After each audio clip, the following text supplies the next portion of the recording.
Well, months of anticipation finally came to a head. Alien vs. Predator for the Atari Jaguar has got to be one of the most anxiously awaited games ever. That's true. I couldn't wait to get my hands on this game. But the sad part is, once I started playing it, I couldn't wait to throw it into the closet or burn it for health reasons.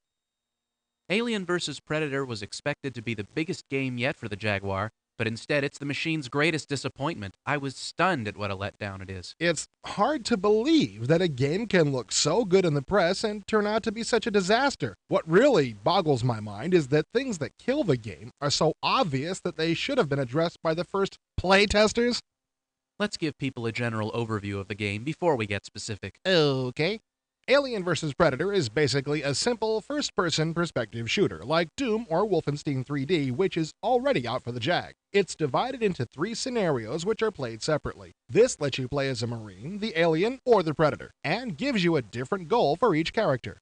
As the Marine, you wake up from a brig sentence to find out your ship is docked with Alien and Predator ships, and you're the last human alive. Your goal is to set your ship's auto-destruct device and escape in the last life pod. Naturally, you'll have to fight your way through dozens of hostile creatures. Along the way, you can pick up food and medical packs to boost your health, as well as different weapons to give you a better chance at survival.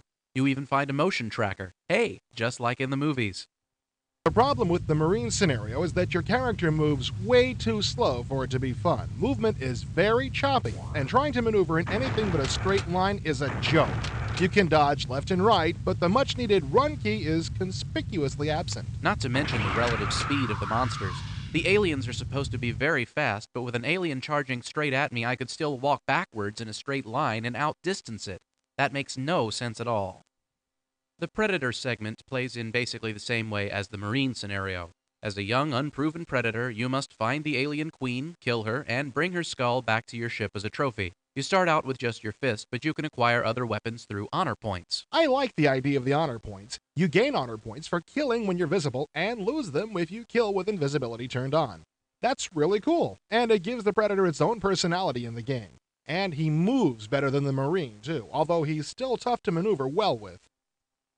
There's just one problem with playing as the Predator: seeing things. The screenshots we've been showing you aren't screwed up. That's really how this part of the game looks. Can you play a game through all that crap? No, and I wouldn't want to try for very long either. The Predator has different visual filters for various environments, but all they do in the game is change the color palette to these painful hues. It's hard to make out what's going on, and almost impossible to tell whether you're visible or invisible.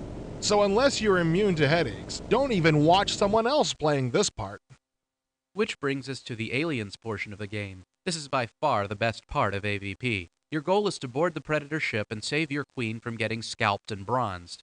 The alien moves nice and fast, and you have claw, tail, and bite attacks available from the start. Yeah, the alien is a lot more fun to play than the other characters. Instead of picking up health points, you extend your life by cocooning your victims.